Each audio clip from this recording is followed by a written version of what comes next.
Mrs Samiha Rahman একজন ব্যাংকার। বিগত 10 বছর ধরে পেশাগত দায়িত্ব পালনের জন্য তাকে দিনের বেশিরভাগ সময় কাটাতে হয়েছে চেয়ারে বসে। সে কারণে দীর্ঘদিন ধরে কোমর ও ঘাড় ব্যথায় ভুগছেন তিনি। এই ব্যথা সমাধানের জন্য ছুটেছেন দেশের নামিদামি সব হাসপাতালে, খরচ করেছেন হাজার হাজার টাকা। সব আশা ছেড়ে দিয়ে যখন বিদেশে চিকিৎসা নেওয়ার কথা ভাবছেন, তখন অফিসে আসা নতুন ম্যানেজার সামিয়া রহমানকে পরামর্শ দিলেন ঢাকা সিটি ফিজিওথেরাপি হাসপাতালে চিকিৎসা নেয়ার। নতুন ম্যানেজারের কথায় ভরসা রেখে সামিহা রহমান ধানমন্ডিতে অবস্থিত ঢাকা সিটি ফিজিওথেরাপি হাসপাতালে গিয়ে ডাক্তারের পরামর্শ অনুযায়ী চিকিৎসা শুরু করলেন। কয়েকদিনের মধ্যেই তিনি দেখলেন তার দীর্ঘদিনের কোমর ও ঘাড় ব্যথা কমতে শুরু করেছে। বিদেশে না গিয়ে কম খরচে দেশে চিকিৎসা করিয়ে মিসেস সামিহা রহমান যেমন সন্তুষ্ট, তেমনি দেশে হাঁটু, ঘাড়, কোমর ব্যথা ও প্যারালাইসিস রোগের আন্তর্জাতিক মানের চিকিৎসা সেবা দিতে পেরে ঢাকা সিটি ফিজিওথেরাপি হাসপাতাল গর্বিত। ঢাকা সিটি ফিজিওথেরাপি হাসপাতাল, ফিজিওথেরাপি চিকিৎসায় নির্ভরতার প্রতীক। সুপ্রিয় দর্শক, আসসালামু আলাইকুম। সবাইকে বিজয় দিবসের শুভেচ্ছা জানিয়ে শুরু করছি ঢাকা সিটি ফিজিওথেরাপি হাসপাতাল নিবেদিত স্বাস্থ্য কথায় আপনার জিজ্ঞাসা অনুষ্ঠানে আজকের পর্বে। পুরো অনুষ্ঠান জুড়ে আপনাদের সাথে আছি আমি ডাক্তার মাহমুদা, এবং অনুষ্ঠানে থাকছেন বরাবরের মতোই একজন গুরুত্বপূর্ণ অতিথি। দর্শক, আমাদের আজকের প্রোগ্রামের বিষয় হচ্ছে দীর্ঘমেয়াদী কিডনি রোগ।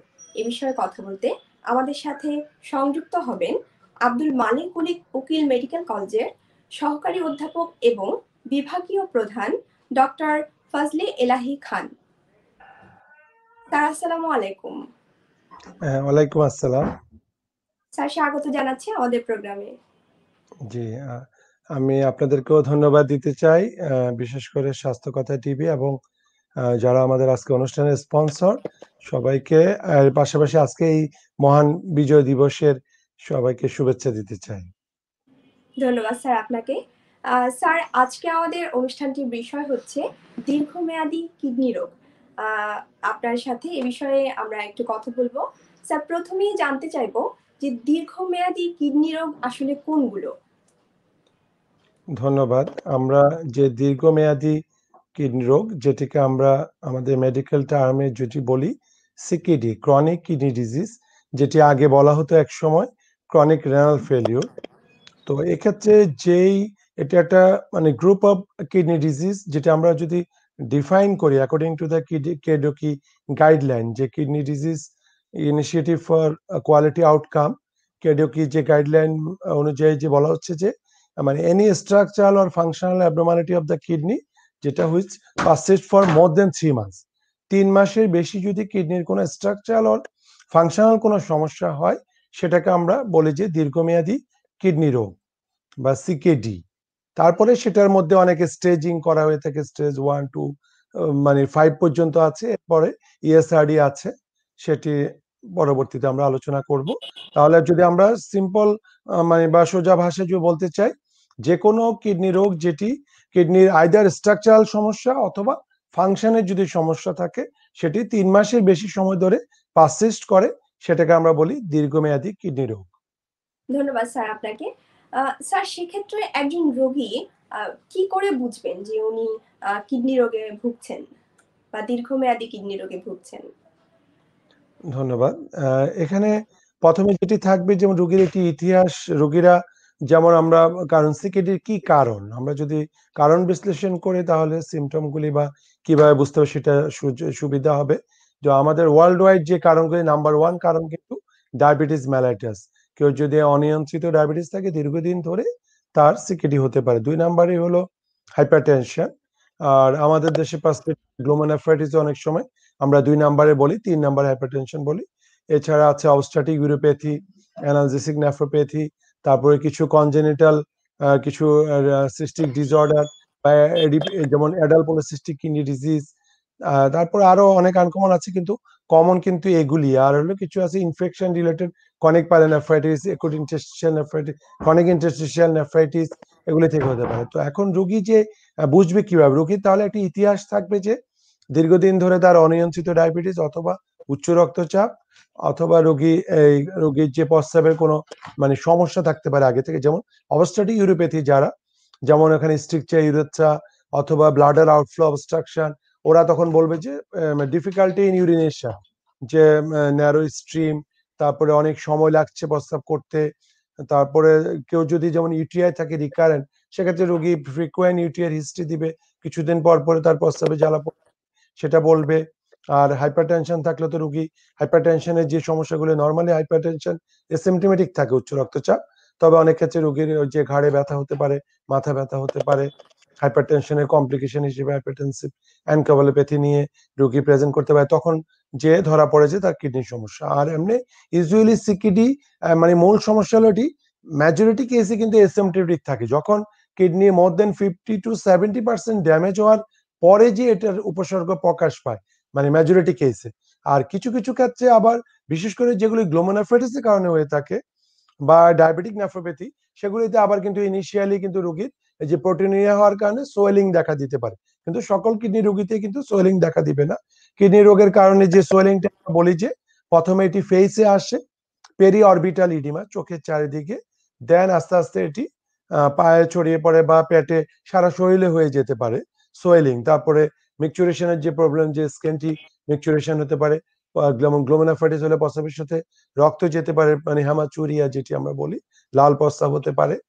তারপরে তার মানে মোট কথা কিছু সিমটম থাকবে তার, যে কারণে সিকিডি হচ্ছে সেগুলি, যেমন ডায়াবেটিসের ইতিহাস তো দিবেই, প্লাস ডায়াবেটিসের যেসব সিমটম সেগুলি থাকবে, অনিয়ন্ত্রিত ডায়াবেটিসের যে শরীরে বিভিন্ন জায়গায় infection, skin soft tissue infection, urinary tract infection হতে শুরু করে, তার অনিয়ন্ত্রিত ডায়াবেটিসের বিভিন্ন ফিচার থাকবে। এবং অনেক ক্ষেত্রে diabetic nephropathy, associated diabetic retinopathy, রোগী চোখে দেখতে সমস্যা বলবে, চোখের সামনে কালো দাগ দেবে, ফ্লটার্স বলি আমরা।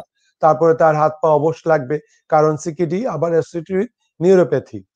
এগুলি হলো কিছু মানে পজিটিভ, মানে যে কি কারণে হলো। আবার যেমন রোগী ইতিহাস দিতে পারে, যেমন অ্যানালজেসিক নেফ্রোপ্যাথি, সেখানে রোগী বলবে যে দীর্ঘমেয়াদী সে ব্যথার ওষুধ খেয়েছে। তো মোটামুটি তার ডিজিজ কি কারণে সিকিডির পজিটিভ ডিসঅর্ডার গুলির সিমটম থাকতে পারে। আর সিকিডি মানে মোস্ট অফ দ্য টাইম প্রথমে ইনিশিয়ালি এসিমপ্টোমেটিক থাকে, যখন স্টেজ 4-5 এর দিকে যায় তখন যেটি কমন যেটি সিমটম, যেটি যেমন জালাস, উইকনেস, ম্যালেজ, তারপরে অ্যানোরেক্সিয়া, খাওয়া দাওয়া রুচি নাই, ক্ষুধামন্দা, তারপর বমি বমি ভাব, তারপরে বমি হতে পারে। তারপরে যেমন হয় সেটি, কারণ এটা একটা মাল্টি সিস্টেম ইনভলভমেন্ট, এখানে যেমন হতে পারে সারা শরীরে জ্বালায়, ইচিং হতে পারে।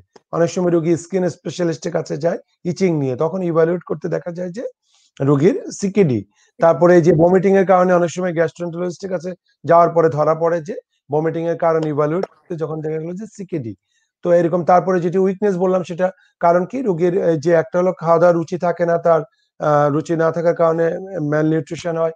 এর পাশাপাশি যেটি হয়, রোগী এনিমিক প্যালোর হয়ে যায়, কারণ সিকিডিতে আমরা জানি রক্ত শূন্যতা তৈরি হয়। তো রোগীর মানে ফ্যাকাশে হয়ে যাবে, চেহারাটার মধ্যে একটি লেমন ইয়েলো টিন, একটু মানে হলুদাভ আভা দেখা যায়, এবং রোগী সাদা হয়ে যায়, প্যালোর হয়ে যায়, সিভিয়ার অ্যানিমিয়াও দেখা দিতে পারে।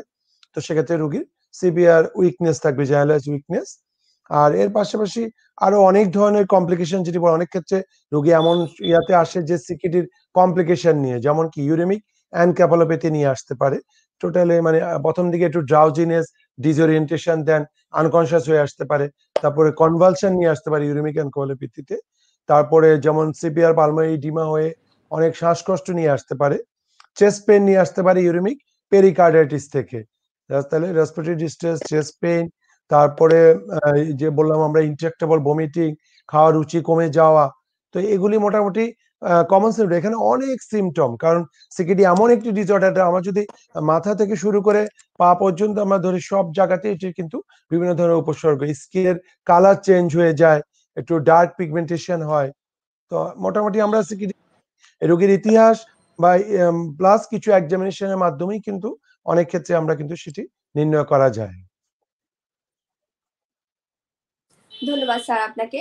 সেক্ষেত্রে স্যার বলাই যায় যে ডায়াবেটিস এবং প্রেশারের রোগীরা একটা বড় ধরনের ঝুঁকিতে থাকেন সিকেডি হওয়ার।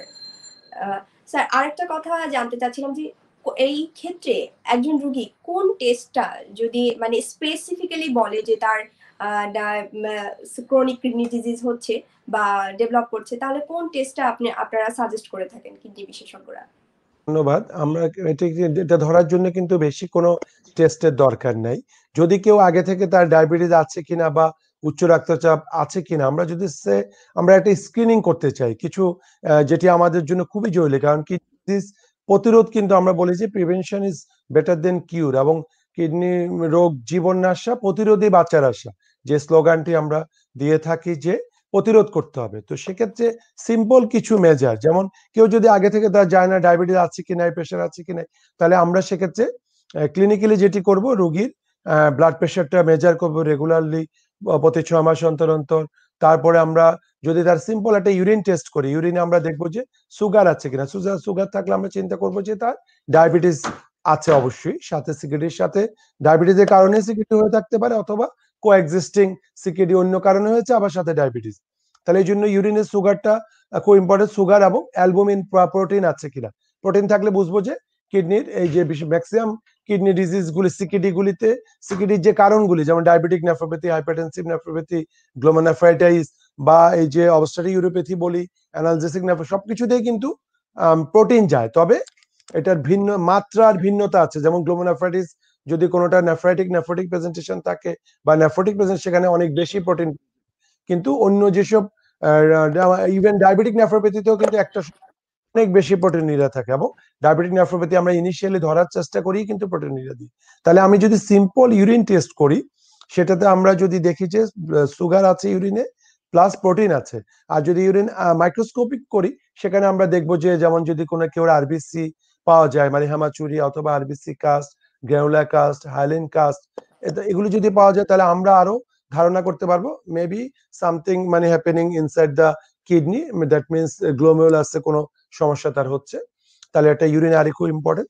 তারপরে আমরা এটি করবো, একটা আরবিএস করলে আমরা ডায়াবেটিস আছে কি নাই সেটা জানতে পারবো। আর একটি হলো সিম্পল ক্রিয়েটিনিন, এটা দিয়ে আমরা কিডনির তার ক্রিয়েটিনিন সাথে অনেক সময় আমরা ব্লাড ইউরিয়া নাইট্রোজেন অথবা মানে ব্লাড ইউরিয়াটা করে দেখি। আর এর পাশাপাশি আরেকটি জিনিস, যেটা একটা আল্ট্রাসাউন্ড, এটি কিন্তু আমাদের দেশে একেবারে গ্রামে গঞ্জে উপজেলা লেভেল এমনকি ইউনিয়ন পর্যায়ে কিন্তু আল্ট্রাসাউন্ড সেবা পৌঁছে গিয়েছে। যদি আর এটি এমন একটি সিম্পল, এটার জন্য খুব এক্সপার্টাইজ হওয়ার দরকার নেই। একজন সিম্পল এমবিবিএস ডাক্তার যে আল্ট্রাসাউন্ডের বেসিক নলেজ আছে, সে অবশ্যই সিকেডি আইডেন্টিফাই করতে পারবে। কারণ আমরা কিডনির সাইজটা দেখি সেখানে, এবং কর্টেক্স এবং মেডুলার ডিফারেন্সিয়েশনটা কেমন আছে, কর্টিক্যাল ইকোজেনিসিটা কেমন সেটা, এবং অথবা কারণও বলে দিতে পারবে। যেমন যদি কেউ স্টোন ডিজিজ থাকে, স্টোন ডিজিজ তো একটা কারণ, কিন্তু যদি কেউ অনেকদিন ধরে স্টোন থাকে, সেখান থেকে ইনফেকশন হয়েও কিন্তু সিকিডি হতে পারে। তাহলে স্টোন আছে কিনা, তার কোনো অবস্ট্রাকশন আছে কিনা, অবস্ট্রাটিক ইউরোপ্যাথি ধরতে পারবো আমরা। আবার কিন্তু ডায়াবেটিক নেফ্রোপ্যাথিতে কিডনি সাইজ নরমাল অথবা বড় থাকবে, এডিপি কিডনিতে বড় থাকবে, অ্যামাইলোইডোসিসে বড় থাকবে।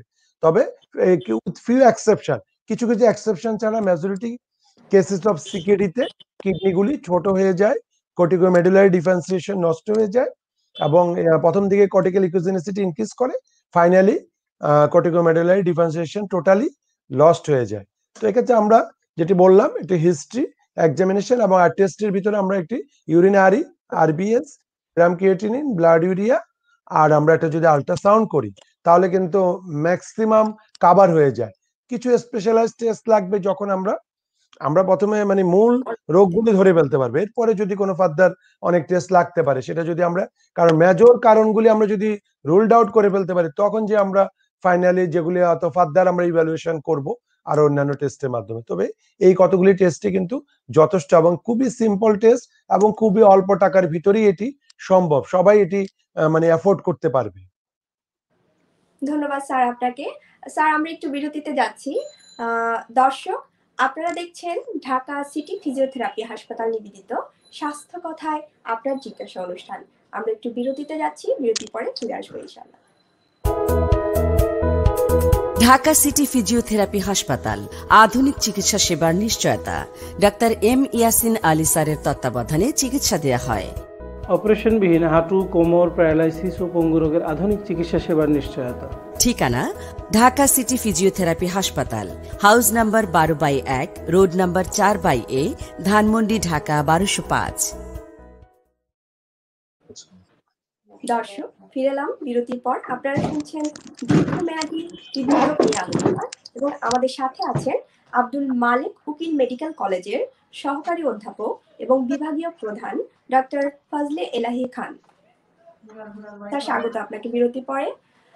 স্যার, এক্ষেত্রে এই যে দীর্ঘমেয়াদী কিডনি রোগ, এইটা যদি আর্লি ডায়াগনোসিস হয়, মানে প্রাথমিকভাবে ডায়াগনোসিস হয়, সেক্ষেত্রে রোগীর সুবিধা কি? ধন্যবাদ, খুবই গুরুত্বপূর্ণ একটি কোশ্চেন করেছেন। কারণ এটি আমরা এতক্ষণ বলেছি যে কিছু কিছু ক্ষেত্রে আমরা যে প্রাইমারি প্রিভেনশন সেটি হলো মানে আগে থেকেই আমরা কিডনি রোগ না হওয়ার আগেই আমরা প্রিভেন্ট করা। আর এটি যেটি আপনি বলেছেন যে হয়ে গেলে আমরা কিভাবে এটির প্রগ্রেশনটাকে হল্ট করতে পারি, তাহলে দুটি ব্যাপার। তাহলে ইনিশিয়ালি যেটি আমরা প্রথম প্রাইমারি প্রিভেনশনটাই বলি আগে, যেহেতু এটি খুব গুরুত্বপূর্ণ। আমরা এতক্ষণ যে কারণগুলি বলেছি যেমন ডায়াবেটিস, তাহলে সেক্ষেত্রে ডায়াবেটিস জনিত কিডনি রোগ প্রতিরোধ করতে হলে আমাদেরকে অবশ্যই ভালো ডায়াবেটিক কন্ট্রোল করতে হবে। মানে এখানে টাইট গ্লাইসেমিক কন্ট্রোল, যেটি আমরা বলি HbA1c উইদিন 6 to 7% এর ভিতরে থাকতে হবে, যেটি 3 মাসের গড় ডায়াবেটিস। এছাড়া ফাস্টিং ব্লাড সুগার 5 to 7 এর ভিতরে থাকতে হবে, এবং পিপিজি পোস্টপ্রান্ডিয়াল যে সুগার সেটি লেস দেন 10 অথবা 7 to 9 এর ভিতরে বলি। তাহলে এগুলি রেগুলার তাকে সুগার মনিটরিং করতে, সুগার প্রোফাইলিং করতে হবে, হোম মনিটরিং। সেটি ওই যে আমাদের দেশে রোগীরা যেরকম করে হয়তো মাসে একবার 3 মাসে একবার ডায়াবেটিস সেন্টারে যাচ্ছে, এটি কিন্তু ডায়াবেটিস মানে ট্রিটমেন্ট বা ডায়াবেটিস কন্ট্রোলের কিন্তু মূল ইয়ানা। এখানে বলা হয়েছে যে self monitoring of the blood, self যে home monitoring of the blood glucose, তাকে বাড়িতে গ্লুকোমিটার দিয়ে কন্টিনিউ তাকে গ্লুকোজ মনিটরিং করতে হবে, এবং প্রতি 3 মাস পর পর HbA1c দেখতে হবে। তাহলে ডায়াবেটিস ভালোভাবে কন্ট্রোল করলে অনেক ক্ষেত্রে সিকিডি প্রিভেন্টেবল, আমরা প্রিভেনশন করতে পারবো। তারপরে যেমন হাইপারটেনশন, উচ্চ রক্তচাপ, এটাও টোটালি প্রিভেন্টেবল। আমরা যদি ডায়াবেটিসের ক্ষেত্রে অনেক ক্ষেত্রে ইভেন ডায়াবেটিস ভালো কন্ট্রোল থাকার পরও কিছু জেনেটিক রেশিয়াল কারণে হয়তো অনেক ক্ষেত্রে প্রিভেন্ট করা যায় না, অনেক কিছু কিছু ক্ষেত্রে প্রায় 20 to 30% কেসই। কিন্তু উচ্চ রক্তচাপের ক্ষেত্রে কিন্তু টোটালি 100%ই প্রিভেন্টেবল যদি আমরা আমাদের ব্লাড প্রেশার আমাদের টার্গেট লিমিটের ভিতরে রাখতে পারি, তাহলে এটি সম্পূর্ণ প্রতিরোধযোগ্য যে সিকিডি হওয়াটাকে আমরা প্রতিরোধ করতে পারি। তারপরে যেমন অবস্ট্রাটিক ইউরিপ্যাথির কথা বললাম, সেটাতে যদি আমরা অবস্ট্রাকশনটা ইনিশিয়ালি ডায়াগনোসিস করে রিলিভ করে দিতে পারি, তাহলে কিন্তু আমরা যদি এই যে রুটিন স্ক্রিনিং এর ভিতর থাকি, তাহলে কিন্তু আমরা সেটি কিন্তু টোটালি প্রিভেন্টেবল, অনেক ক্ষেত্রে রিভার্সিবল। তারপর যেমন অ্যানালজেসিক নেফ্রোপ্যাথির কথা বললাম, আমরা যদি যত ব্যথার ওষুধ ডাক্তারের পরামর্শ ছাড়া দীর্ঘমেয়াদে না খাই, তাহলে কিন্তু এটিও প্রিভেন্টেবল।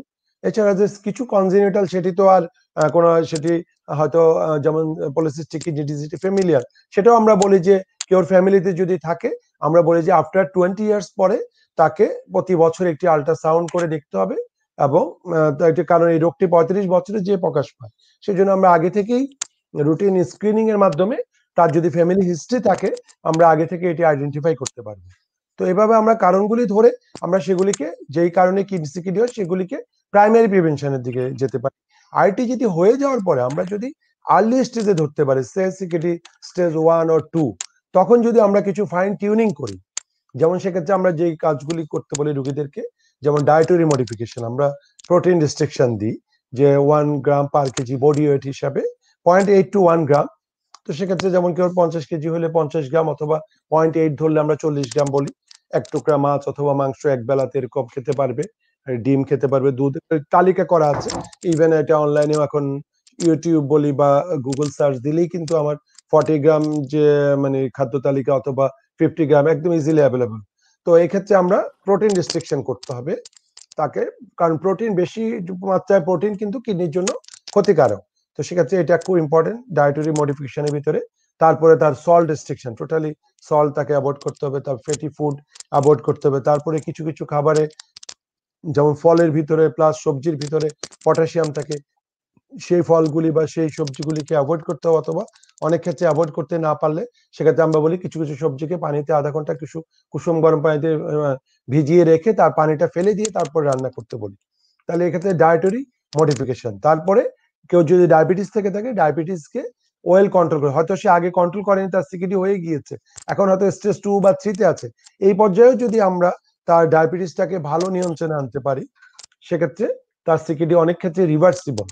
তারপরে হাইপারটেনশনের কারণে যদি হয়ে থাকে, অথবা সিকিডি ডায়াবেটিক নেফ্রোপ্যাথিতে ইজ অলওয়েজ প্রায় 85% কেসে কিন্তু ডায়াবেটিক নেফ্রোপ্যাথিতে অ্যাসোসিয়েটেড উইথ হাইপারটেনশন, অনেক সময় হাইপারটেনশন নাও থাকতে পারে, কিন্তু মেজরিটি কেসে কিন্তু মানে হাইপারটেনশন থাকে। সেক্ষেত্রে যদি ডায়াবেটিস কন্ট্রোলের পাশাপাশি ব্লাড প্রেশার কন্ট্রোল করতে হবে। আর যাদের হাইপারটেনশনের কারণে সিকিডি হয়েছে তাদেরকে তো অবশ্যই হাইপারটেনশন কন্ট্রোল করলে আমরা সিকিডির প্রগ্রেশনটাকে হল্ট করে দিতে পারি। সে হয়তো রোগী ক্রিয়েটিনিন 2 নিয়ে আসলো, আমরা যদি তার ব্লাড প্রেশার রেগুলেশন করতে পারি, আমরা আমাদের যে পার্সোনাল এক্সপিরিয়েন্সে দেখেছি যে আমরা 10 বছর 15 বছরও কিন্তু তার ক্রিয়েটিনিন একই পর্যায়ে আছে। এটা কারণ হাইপারটেনশনের কারণে যে সিকিডি এটি কিন্তু মানে র্যাপিডলি প্রগ্রেস করে না, কিন্তু ডায়াবেটিক নেফ্রোপ্যাথি অথবা গ্লোমেরুলাইটিস তা এগুলির ক্ষেত্রে কিন্তু মানে খুব দ্রুত প্রগ্রেশন করে যদি ট্রিটমেন্ট দেওয়া না হয়। তারপর আমরা আসি যেমন গ্লোমেরুলাইটিসের কারণে কেউ সিকিডি হলো, সেটা স্টেজ 2 তে আছে বা 3 তে, তখনও যদি আমরা কারণটা নির্ণয় করতে পারি কোন ধরনের গ্লোমেরুলাইটিস, সেক্ষেত্রে আমরা কিছু ডিজিজ মডিফাইং ড্রাগ দিয়ে তার প্রগ্রেশনটাকে হল করতে পারি। তবে প্রোভাইডেড দ্যাট যদি তার ইউরিনে অ্যাক্টিভ সেডিমেন্ট থাকে, প্রোটিনুরিয়া পারসিস্টিং, তার বিসি যাচ্ছে, কিডনি সাইজও এখনো ভালো আছে, সেটা আমরা ক্লিনিক্যাল এবং ইনভেস্টিগেশন করে আমরা জাজমেন্ট করে তাকে আমরা ডিজিজ মডিফাইং ড্রাগ দিব কিনা প্রগ্রেশনটাকে হল্ট করার জন্য। তো সেটা ইম্পর্টেন্ট। তারপরে আরেকটি জিনিস গুরুত্বপূর্ণ, যেমন আমরা হাইপারটেনশন বা ডায়াবেটিক নেফ্রোপ্যাথি বলি বা হাইপারটেনশনের কারণে সিকিডি হোক না কেন, ম্যাক্সিমাম গ্লোমেরুলাইটিস থেকে সিকিডি, সেগুলিতে আমরা কিন্তু চেষ্টা করি আমরা অ্যান্টিহাইপারটেনসিভ মেডিকেশন হিসেবে, কারণ গ্লোমেরুলাইটিস হাইপারটেনশন থাকে, আমরা সেখানে ইউজ করার চেষ্টা করি এসি ইনহিবিটর অর এআরবি। এগুলির কিন্তু ডেফিনেটিভ রুল আছে যে সিকিডি প্রগ্রেশনটাকে হল্ট করার জন্য, কারণ ওরা প্রোটিনিউরিয়া কমিয়ে দেয়। আর এর পাশাপাশি কেউ যদি অবস্ট্রাটিক ইউরিপ্যাথির কারণে সিকিডি ডেভেলপ করলো, আমরা যদি তখনও ওই মোমেন্টও যদি আমরা তার এই যে অবস্ট্রাকশনটা রিলিভ করি, যেমন কেউ প্রোস্টেটিক এনলার্জমেন্টের কারণে হলো, আমরা তার প্রোস্টেট মানে প্রোস্টেট অপারেশন যদি করি, সেক্ষেত্রে আমরা কিন্তু তার সিকিডির প্রগ্রেশনটাকে হল্ট করতে পারবো। স্ট্রিকচার ইউরিথ্রিয়া থাকলে সেটা কারেকশন করতে হবে, কেউ স্টোন ডিজিজ থাকলে সেটা আমাকে স্টোন রিমুভ করতে হবে, অবস্ট্রাকশন রিলিভ করতে হবে, ইনফেকশন থাকলে ইনফেকশন ট্রিট করতে হবে। কেউ যদি সাথে যদি ডিহাইড্রেশন থাকে, আমরা হাইড্রেশনটাকে কারেকশন করব।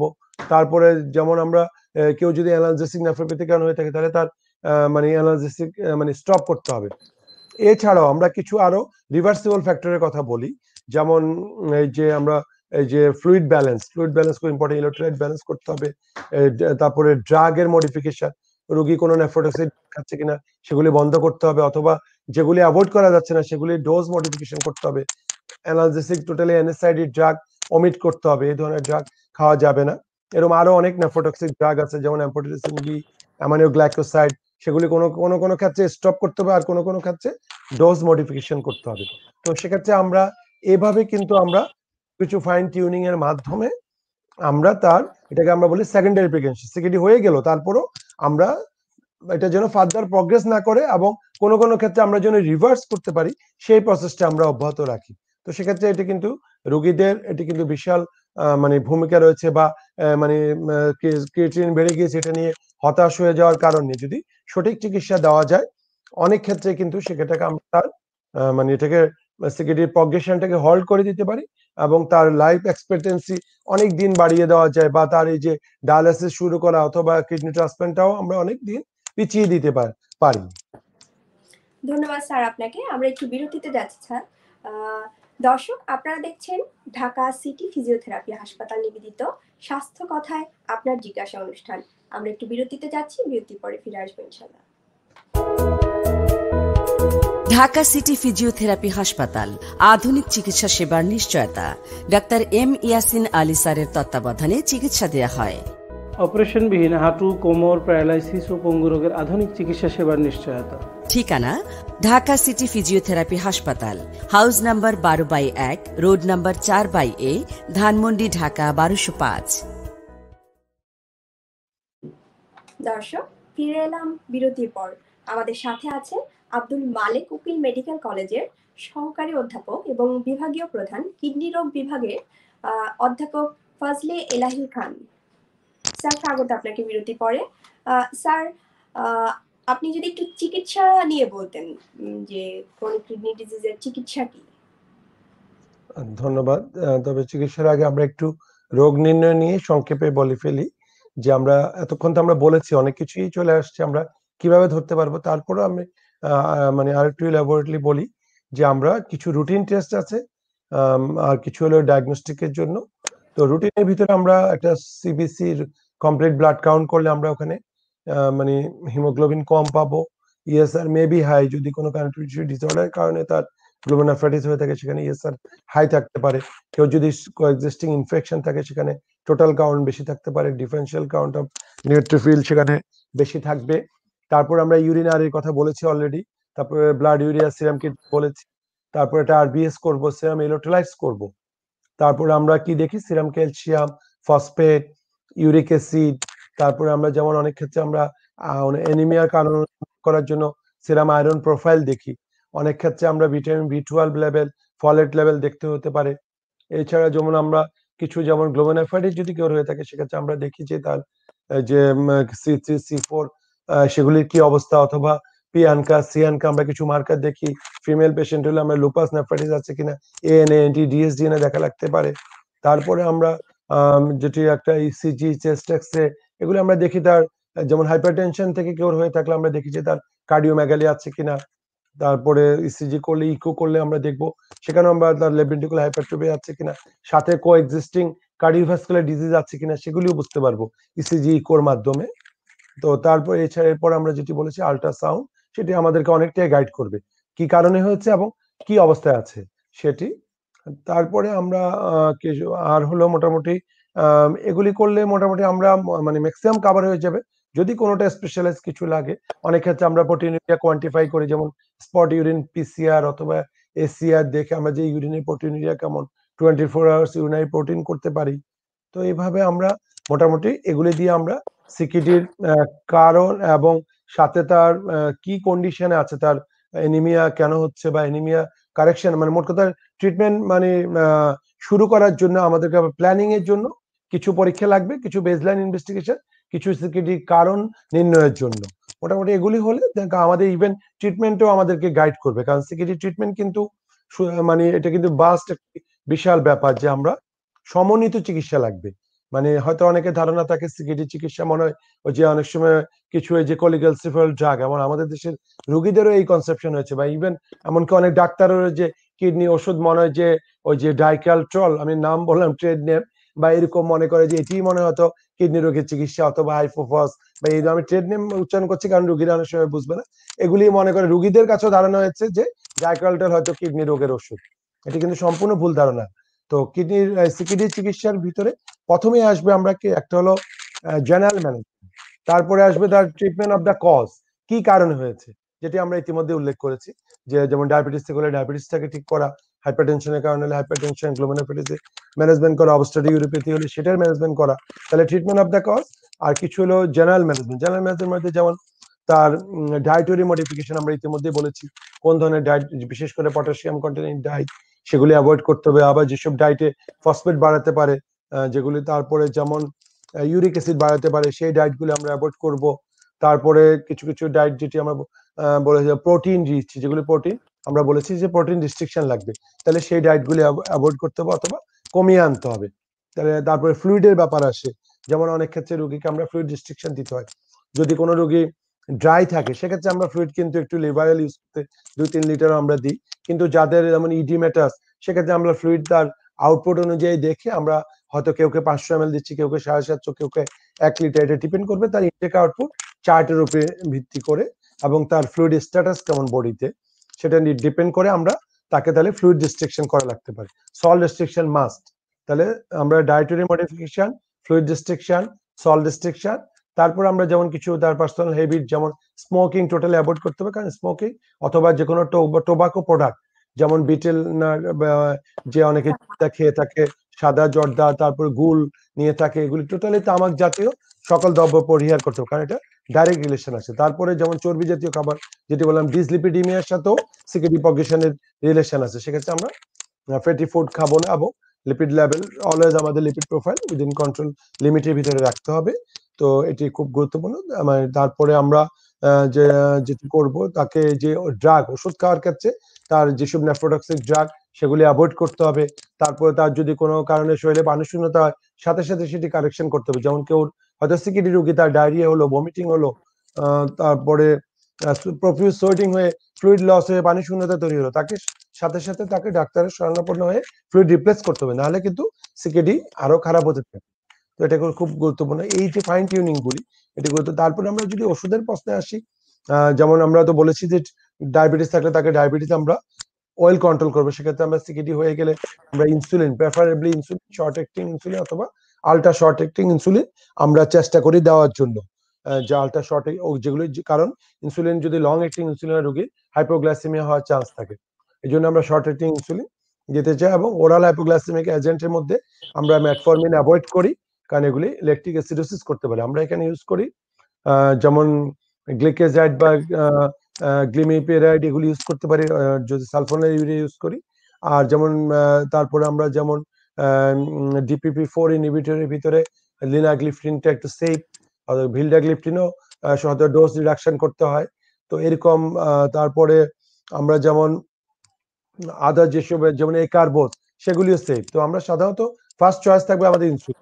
যদি কেউ দেখা যায় ইনসুলিনে হাইপোগ্লাইসেমিয়া হচ্ছে, সেক্ষেত্রে ওরাল হাইপোগ্লাইসেমিক এজেন্ট যেগুলি আমরা বললাম, DPP-4 ইনহিবিটর, সালফোনাইল ইউরিয়া, একারবোস, এসব জাতীয় ওষুধও আমরা ইউজ করতে পারবো। কোনো ক্ষেত্রে SGL2 যে রিসেপ্টর ইনহিবিটর, সেটা তবে আর্লি স্টেজ অফ সিকেডিতে আমরা সেটা করতে পারি, সেটা ইভেন সিকেডি প্রগ্রেশনটাকে হল্ট করে, যেটি আমরা যে অ্যাম্পাগ্লিপিজন, ক্যানাগ্লিপিজন, এগুলি যেগুলি SGL2 ইনহিবিটর। তো এই ড্রাগ আমরা তাহলে অ্যান্টিডায়াবেটিক ড্রাগ সিলেকশনের ক্ষেত্রে আমাদেরকে সতর্ক থাকতে হবে। তারপরে আমরা যেমন হাইপারটেনশনের কথা বললাম, হাইপারটেনশনের ক্ষেত্রে আমরা চুজ করব যে either AC inhibitor or ARB. Type 2 diabetes হলে আমরা ইউজ করব এআরবি, টাইপ 1 হলে এসি ইনহিবিটর। এটা হলো ফার্স্ট চয়েস। এরপরে লাগলে এটাতে কন্ট্রোল না হলে আমরা অন্যান্য অ্যান্টিহাইপারটেনসিভ এখানে ইউজ করতে পারবো। তবে এখানে প্রশ্ন থাকে যে এসি ইনহিবিটর অথবা এআরবিতে এরা হাইপার ক্যালেমিয়া করতে পারে, সেজন্য আমরা ড্রাগ দেওয়ার আগে যেমন আমরা ইলেকট্রোলাইজ দেখবো, দেওয়ার পরে আবার ইলেকট্রোলাইজ মনিটরিং করব। সেখানে যে তার বেসলাইন থেকে যদি মোর দেন 25% রাইজ হয় সিরাম ক্রিয়েটিনিন, সেক্ষেত্রে আমরা ডোজ কমাবো। এরপরেও যে ডোজ কমানোর পরেও যদি না কমে, সেক্ষেত্রে আমরা হয়তো এটাকে অমিট করে অন্য ড্রাগে যেতে হবে। তাহলে এটি গুরুত্বপূর্ণ যে অ্যান্টিহাইপারটেনসিভ ড্রাগ সিলেকশন।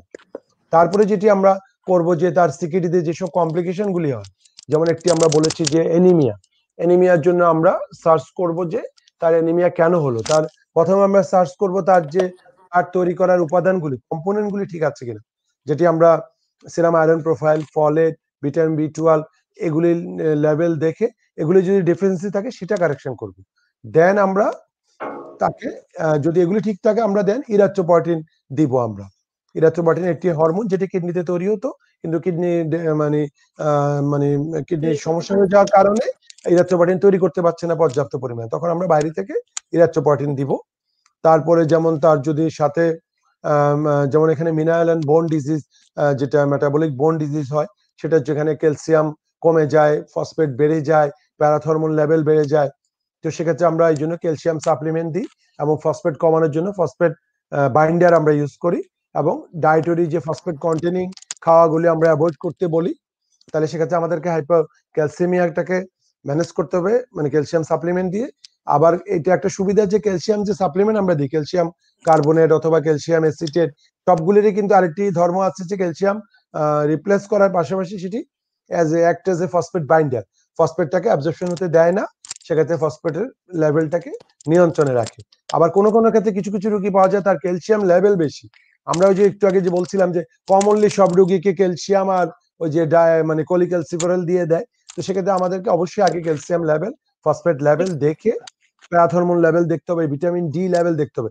কারণ এখানে হয় কি, কিডনি রোগীদের যে আমরা জানি যে ভিটামিন ডি যে একটি ফর্ম 125 ডাইহাইড্রক্সিকোলিক্যালসিফেরল, সেটা কিন্তু কিডনিতে এই কনভার্সনটা হয় 25 হাইড্রক্সিকোলিক্যালসিফেরল থেকে 125 ডাইহাইড্রক্সিকোলিক্যালসিফেরল, সেটি কিডনিতেই তৈরি হয়। কিন্তু কিডনি দুর্বল হয়ে যাওয়ার কারণে বা ডিজিজড হয়ে যাওয়ার কারণে এই কনভার্সনটা হতে পারে না, তখন তাদের এই ভিটামিন ডি অভাব হয়।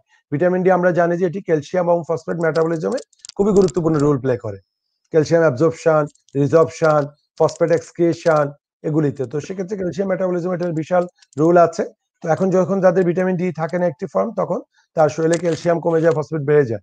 তবে কিছু ক্ষেত্রে ক্যালসিয়াম কম থাকার কারণে অনেক ক্ষেত্রে রোগীর সেকেন্ডারি হাইপারপ্যারাথাইরয়েডিজম, অনেক ক্ষেত্রে টারশিয়ারি হাইপারপ্যারাথাইরয়েডিজম হয়, অটোনোমাস প্যারাথাইরয়েড গ্ল্যান্ড হয়ে যায়। তখন কি হয়, তার ক্যালসিয়াম লেভেল বেড়ে যায়, কারণ শরীরের যত ক্যালসিয়াম আছে বোনস হাড়ের ভিতর থেকে সেগুলিকে সব বের করে নিয়ে আসে, এটাকে আমরা বলি বোন রিজর্পশন।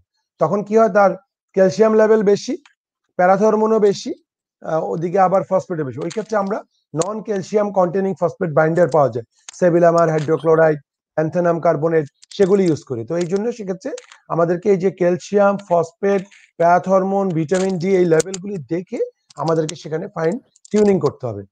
তারপরে যেমন আসে অনেকগুলো বিষয় অনেক দেখে একসাথে Yes, তারপর হচ্ছে এটা সমন্বয় করতে চিকিৎসা হবে। করা হবে। স্যার আমরা একটা কমেন্ট দেখতে পাচ্ছিলাম, আমি একটু কমেন্টটা নিয়ে নিতে চাচ্ছি। শ্রদ্ধেয় প্রিয় প্রিয় স্যারের কাছে প্রশ্ন, দীর্ঘমেয়াদী কিডনি রোগ কি সব বয়সের হতে পারে নাকি বয়সের একটা তারতম্য থাকে? ধন্যবাদ দর্শক আপনার মূল্যবান কোশ্চেনের জন্য। সুশান্ত কুমার ফোন জানতে চেয়েছেন। ধন্যবাদ দর্শক। আসলে বয়সের অনুযায়ী কারণের ভিন্নতা, কিন্তু মানে সকল বয়সেই কিন্তু সিকিডি হতে পারে। একেবারে ছোট বাচ্চা থেকে করে বয়স 90 বছরের বয়স্ক একজন লোকেরও হতে পারে, যদি তার মধ্যে ওই কারণগুলি এক্সিস্ট করে। যেমন বাচ্চাদের ক্ষেত্রে যেটি যেমন কিছু আছে, কনজেনিটাল নেফ্রোটিক সিনড্রোম, তারপরে কনজেনিটাল গ্লোমেরুলোপ্যাথি বলি আমরা, সেগুলো থেকে জন্মগত জন্মগত, ইয়েস। তারপরে জন্মগত যেমন posterior valve, meatal stenosis, vesicoureteric reflux, বা পেলভিউটিক জাংশন অবস্ট্রাকশন, বা কনজেনিটাল অ্যানোমালি যদি থেকে থাকে বিভিন্ন ধরনের, যেগুলি আমি বললাম সেগুলি কমন। তো এগুলি থেকে থাকলে যদি আনডায়াগনোজ থাকে, সেক্ষেত্রে রোগী বাচ্চাদেরও সিকিডি ডেভেলপ করতে পারে। এছাড়া বিভিন্ন ধরনের গ্লোমেরুলোনেফ্রাইটিস হয়েও কিন্তু বাচ্চাদের হতে পারে। যদি কেউ ডায়াবেটিসের ক্ষেত্রে সাধারণত বাচ্চাদের হতে সময় লাগবে, কারণ টাইপ 1 ডায়াবেটিস আমরা বলি যে বাচ্চাদের যদি টাইপ 1 হয়, সেটা কমপ্লিকেশন ডেভেলপ করতে মিনিমাম 5 ইয়ার্স লাগে। তবে আমরা যদি চিলড্রেন হিসাব করি, সেখানে ডায়াবেটিসের একটা কারণ। উচ্চ রক্তচাপ, সেটাও তো সেকেন্ডারি কারণে, বাচ্চাদের যদি ক্যান্ডোকাইন কোনো কারণ থাকে, তখন উচ্চ রক্তচাপ হয়ে সেখান থেকেও সিকিডি হতে পারে। তো এই ক্ষেত্রে আমি বলবো যে সকল বয়সেই হতে পারে, তবে কারণের ভিন্নতা রয়েছে। স্যার আমি আরেকটা প্রশ্ন নিয়ে নিচ্ছি। নিউটন দাস পয়েল জানতে চেয়েছেন, শ্রদ্ধেয় প্রিয় স্যারের কাছে জানতে চাই, দীর্ঘমেয়াদী কিডনি বিকল হওয়ার সমস্যা হলে ক্রনিক কিডনি রোগ বা দীর্ঘমেয়াদী কিডনি রোগ কি কারণে এই সমস্যা হয়? স্যার বোধহয় এই প্রশ্নের উত্তর প্রথম দিকেই দিয়ে দিয়েছিলেন যে কারণগুলো কি। অলরেডি আমরা সিকিডির কারণগুলি বলেছি, তারপর আমি আবারও রিপিট করি। 4-5টি কারণ: ডায়াবেটিস মেলাইটাস, 2 নম্বরে হাইপারটেনশন, 3 নম্বরে গ্লোমেরুলোনেফ্রাইটিস, 4 নম্বরে অস্টিও ইউরোপ্যাথি, তারপরে কনজেনিটাল কিছু সিস্টিক ডিসঅর্ডার, তারপরে অ্যানালজেসিক নেফ্রোপ্যাথি, তারপরে আসবে ইন্টারস্টিশিয়াল নেফ্রাইটিস, তারপরে ক্রনিক পাইলোনেফ্রাইটিস, এবং আরো কিছু রেয়ার ডিসঅর্ডার আছে অনেক। তো এগুলি মোটামুটি কমন। ধন্যবাদ স্যার আপনাকে। স্যার আমাদের অনুষ্ঠানের সময় শেষ হয়ে গিয়েছে। আপনাকে অসংখ্য ধন্যবাদ স্যার, আপনার গুরুত্বপূর্ণ সময় আমাদেরকে দেওয়ার জন্য। দর্শকদের উদ্দেশ্যে যদি কিছু বলতেন। দর্শকের উদ্দেশ্যে বলার আগে আপনাদেরকে বলি, আপনাদেরকে ধন্যবাদ দিতে চাই আবারও, যে আপনাদের মাধ্যমে আমি দর্শকদের জন্য কিছু মেসেজ দিতে পেরেছি। বিশেষ করে স্বাস্থ্যকথা টিভি এবং আমাদের স্পন্সর, এবং আপনার সাথে সাথে আপনাকেও, এবং ডাক্তার ইয়াসিন যিনি কোঅর্ডিনেট করেছেন, ওনাকেও আমি ধন্যবাদ দিতে চাই যে আমাকে কিছু বলার সুযোগ করে দেওয়ার জন্য। আর দর্শকের উদ্দেশ্যে বলবো, আমাদের এই প্রোগ্রামগুলি সার্থকতা তখনই হবে আপনারা যদি আমাদের কথাগুলি যদি কিছুটাও যদি মানে মনে রেখে চলার চেষ্টা করেন। কারণ আমরা বরাবরের মতোই বলি যে কিডনি রোগ একটি ভয়াবহ রোগ। এটি আমরা বলি যে আল্লাহ কেউকে যেন এই ধরনের, শত্রুকেও যেন এই ধরনের রোগ না দেয়, কারণ এটা তার ফ্যামিলির জন্য বার্ডেন, তার নিজের জন্য বার্ডেন, সমাজ, রাষ্ট্র সব। এটা এমনকি উন্নত বিশ্ব কিন্তু কিডনি রোগীদের চিকিৎসা চালিয়ে নেওয়া অনেক কষ্টকর। যদিও ওদের ইন্স্যুরেন্স কাভারেজ দিচ্ছে, তারপরও কিন্তু ওদের জন্য কিন্তু ওদের হেলথ বাজেটের একটা বিরাট অংশ চলে যাচ্ছে এই কিডনি রোগীদের পিছনে। তো সেই জন্য বলবো যে আসুন আমরা সবাই মিলে কিডনি রোগ প্রতিরোধ করি, এবং মানে যেন আমরা সঠিক খাদ্য অভ্যাস, তারপরে ডাক্তারের পরামর্শ ছাড়া কোনো ওষুধ না খাওয়া, বা কিডনি রোগ হলে সাথে সাথে ডাক্তারের শরণাপন্ন হয়ে সেটাকে অবহেলা না করে চিকিৎসা নেওয়া এবং রোগটি নির্ণয় করা। তাহলে আমি মনে করি আমাদের এই প্রচেষ্টা বা প্রয়াস সার্থক হবে। আপনারা সবাই ভালো থাকবেন। ধন্যবাদ সবাইকে। শুভরাত্রি। ধন্যবাদ স্যার আপনাকে। দর্শক আপনারা দেখছিলেন ঢাকা সিটি ফিজিওথেরাপি হাসপাতাল নিবেদিত স্বাস্থ্য কথায় আপনার জিজ্ঞাসা অনুষ্ঠান। দর্শক আগামী পর্বে আবারও দেখা হবে। আজকে বিদায় নিচ্ছি আমি ডক্টর মাহমুদা। আল্লাহ।